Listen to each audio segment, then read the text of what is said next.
दोस्तों, Coca Cola और Pepsi जैसी कंपनी के सामने न जाने कितने ब्रांड्स आए और चले गए, लेकिन कोई भी इनकी मोनोपोली को नहीं तोड़ पाया। फिर मैदान में उतरे 3 देसी लड़के, जिन्होंने सोचा हम क्यों ना वो बेचें जो हमारे बड़े बुजुर्ग हमेशा से पीते आए हैं, मतलब जीरा और नमक से बना वो देसी स्वाद जो भारत के हर घर में पसंद किया जाता है। ना कोई सेलिब्रिटी फेस, ना ही टीवी एड्स का शोर, फिर भी खड़ा कर दिया एक ऐसा ब्रांड जो आज पूरे इंडिया पर राज कर रहा है। जी हाँ, हम बात कर रहे हैं लाहौरी जीरा की, जिसके हर सिप के पीछे छिपी है संघर्ष की कहानी।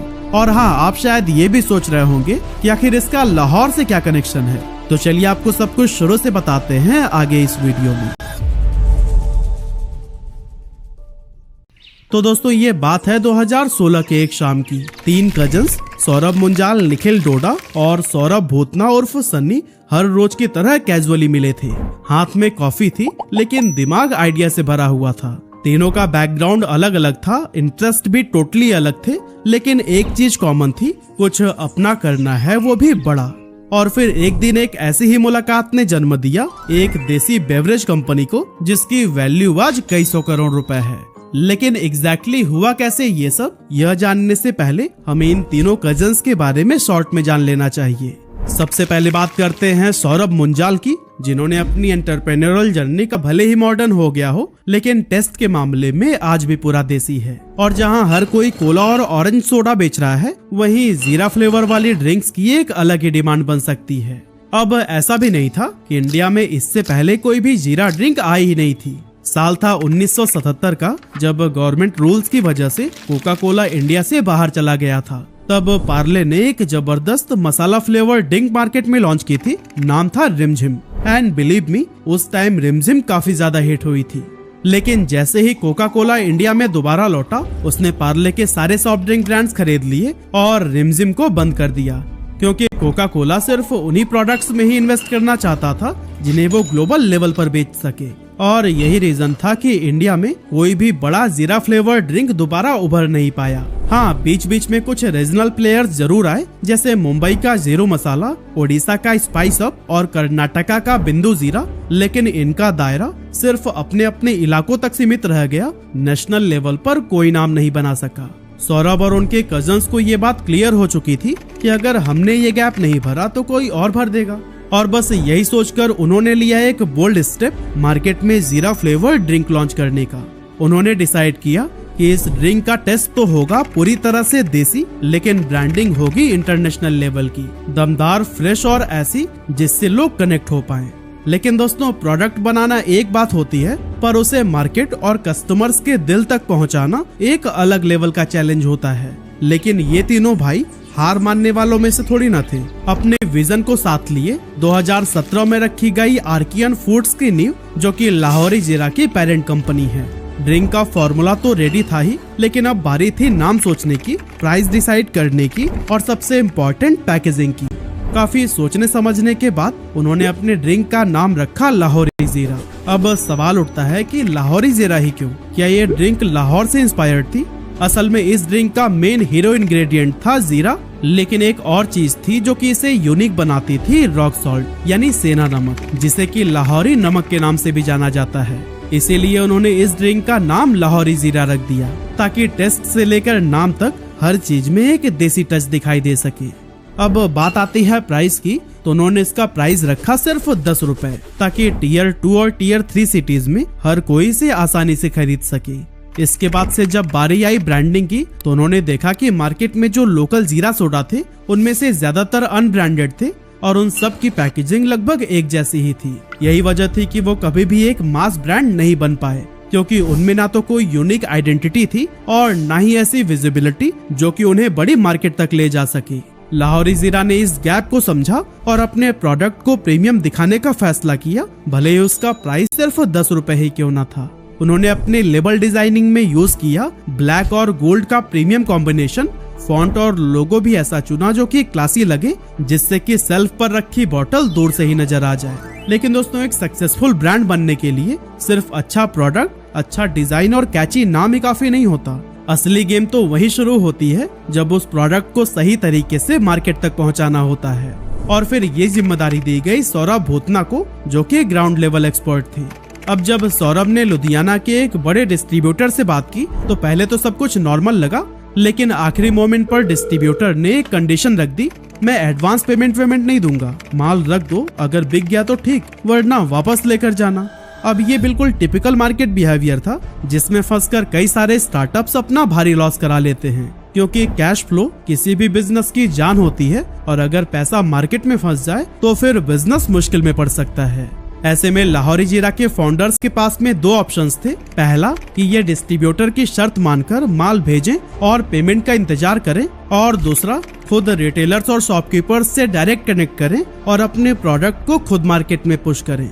लाहौरी जीरा के फाउंडर्स ने दूसरा रास्ता चुना। वो हर रिटेलर्स और दुकानदार से मिले, उन्हें सैंपल दिया, साथ में ड्रिंक टेस्ट भी कराई। इससे उन्हें कई तरह के फीडबैक्स मिले, जैसे कि किसी ने कहा कि कलर डल लग रहा है, किसी ने कहा स्वीटनेस बैलेंस नहीं है, तो फिर किसी को ड्रिंक में फिज कम लग रही थी। तीनों फाउंडर्स इन सभी फीडबैक्स को नोट करते रहते और फिर हर रोज रात को बैठकर एनालाइज करते कि अपने फॉर्मूला में क्या चेंजेस किए जाएं। इस तरह हर एक फीडबैक को सुनते समझते इम्प्रूव करते गए, जिससे कि लाहौरी जीरा का टेस्ट और भी बेहतर होता चला गया। रिटेलर्स को भी ये समझ आ गया था कि ये ड्रिंक तो मार्केट में चलने वाली है, इसीलिए अब वो खुद ही से कस्टमर्स को रिकमेंड करने लगे। और दोस्तों, जब दुकानदार ही पुश करने लगे तो फिर धीरे धीरे ये देसी मसालेदार ड्रिंक कस्टमर्स के दिल से कनेक्ट हो गई। और फिर एक दिन वही डिस्ट्रीब्यूटर जिसने पहले एडवांस देने से मना किया था, अब खुद कॉल करके बोला, भाई ऑर्डर भेज दो, इस बार एडवांस के साथ में। शुरुआत में लाहौरी जीरा ने एक स्मार्ट मूव लिया, कॉन्ट्रैक्ट मैन्युफैक्चरिंग। मतलब प्रोडक्ट तो उनका ही था, लेकिन उसे वो बनवा रहे थे एक थर्ड पार्टी मैन्युफैक्चरर से। अर्ली स्टेज पर यही स्ट्रेटेजी काफी काम आई, क्योंकि उनका पूरा फोकस था सिर्फ 3 चीजों पर, टेस्ट, ब्रांडिंग और डिस्ट्रीब्यूशन। मशीन सेटअप पर टाइम और पैसे इन्वेस्ट करने की बजाय उन्होंने मार्केट डिमांड पर फोकस किया। लेकिन जैसे जैसे ऑर्डर्स बढ़ने लगे वैसे ही वैसे कॉन्ट्रैक्ट मैन्युफैक्चरिंग से काम चलना मुश्किल हो गया। ऐसे में फाउंडर्स को लगा कि अब उन्हें अपना खुद का प्लांट लगा ही लेना चाहिए, लेकिन ये इतना आसान नहीं था। सबसे पहले तो जमीन चाहिए थी, वो भी सही लोकेशन पर। फिर पोल्यूशन कंट्रोल से लेकर FSSAI तक हर तरह की कंप्लायंसेस और पेपर वर्क्स। अब ये सब भी कहीं ना कहीं तो हो ही जाता, लेकिन मेन प्रॉब्लम थी इन स्टेप्स को पूरा करने के बाद से filling lines, bottle blowing machine, capping system और लेबलिंग यूनिट जैसे मशीन्स को सेटअप करने की, क्योंकि इसमें बहुत सारा पैसा लगने वाला था और इतने पैसे उस टाइम उनके पास में थे नहीं। इसीलिए उन्होंने अपने फैमिली और फ्रेंड से लोन लिया, प्रॉपर्टी को गिरवी रखा और यहाँ तक कि कुछ फर्नीचर्स भी बेच डाले। और फिर इस तरह काफी कठिनाइयों के बाद पंजाब के रोपार में उन्होंने अपना पहला मैन्युफैक्चरिंग सेटअप खड़ा किया, जिसकी कैपेसिटी थी 96,000 बॉटल्स पर डे की।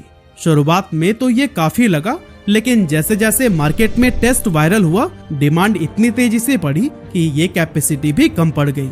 और तब लाहौरी जीरा ने अपनी मैन्युफैक्चरिंग यूनिट को स्केल अप करके 1.2 मिलियन यानी कि 12 लाख बॉटल्स पर डे तक बढ़ा दिया, जिसका सीधा असर कंपनी की ग्रोथ पर पड़ा। और फाइनेंशियल ईयर 2021 में उनका रेवेन्यू पिछले साल के 5 करोड़ से बढ़कर 80 करोड़ रुपए पहुंच गया। लेकिन जैसे जैसे सब कुछ सेट होता हुआ दिख रहा था, वैसे ही अचानक एक झटका लगा।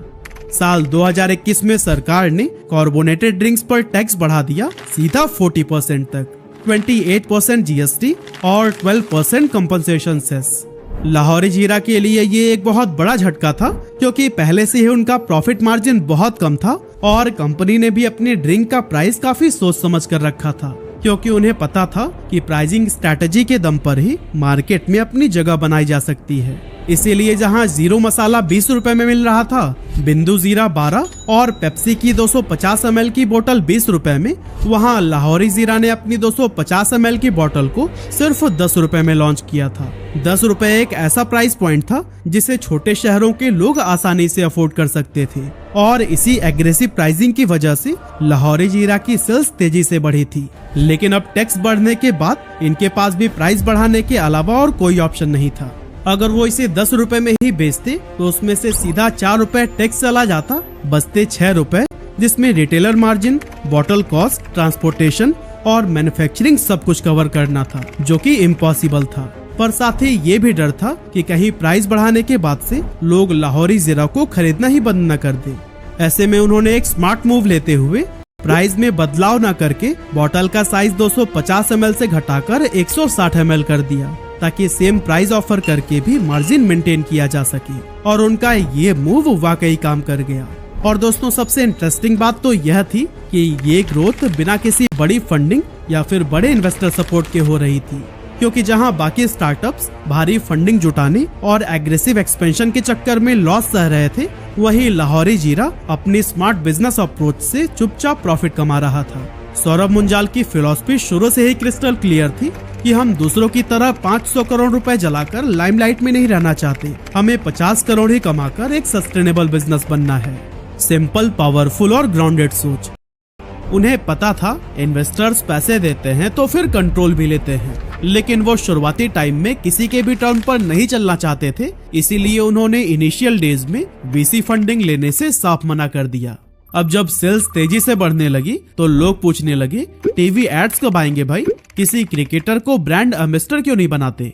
अब दोस्तों यही वो पॉइंट होता है जहां कई सारे स्टार्टअप्स करोड़ों खर्च कर देते हैं, लेकिन सौरभ मुंजाल की सोच बिल्कुल अलग थी। उनका सीधा जवाब था, एड तभी काम करता है जब प्रोडक्ट हर जगह पर हो, वरना लोग एड देखने के बाद से प्रोडक्ट ढूंढते ही रह जाएंगे और वो मिलेगा ही नहीं। यानी पहले उपलब्धता और फिर एडवर्टाइजिंग। इसीलिए उन्होंने शुरुआत में मार्केटिंग पर 1 रुपए भी खर्च नहीं किया।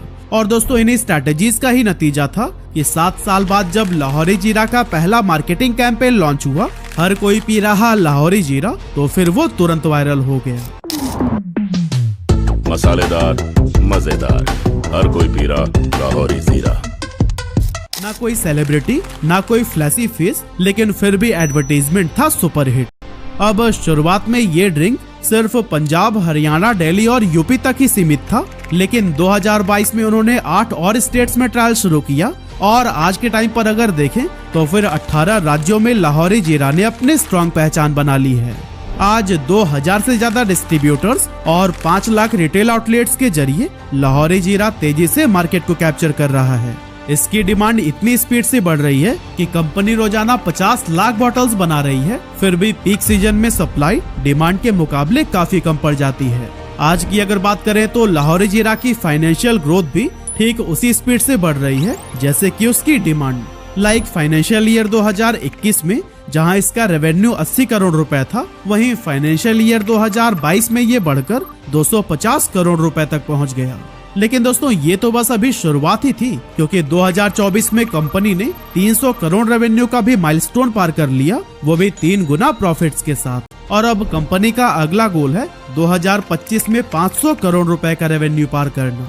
लास्ट में बस मैं यही कहना चाहता हूँ, 3 कजन्स, एक देसी आइडिया और 0 मार्केटिंग बजट, फिर भी आज लाहौरी जीरा हर दुकान, हर गली में दिखता है। क्योंकि जब प्रोडक्ट दिल से बना हो तो फिर वो सीधा कस्टमर्स के दिल तक ही पहुंचता है।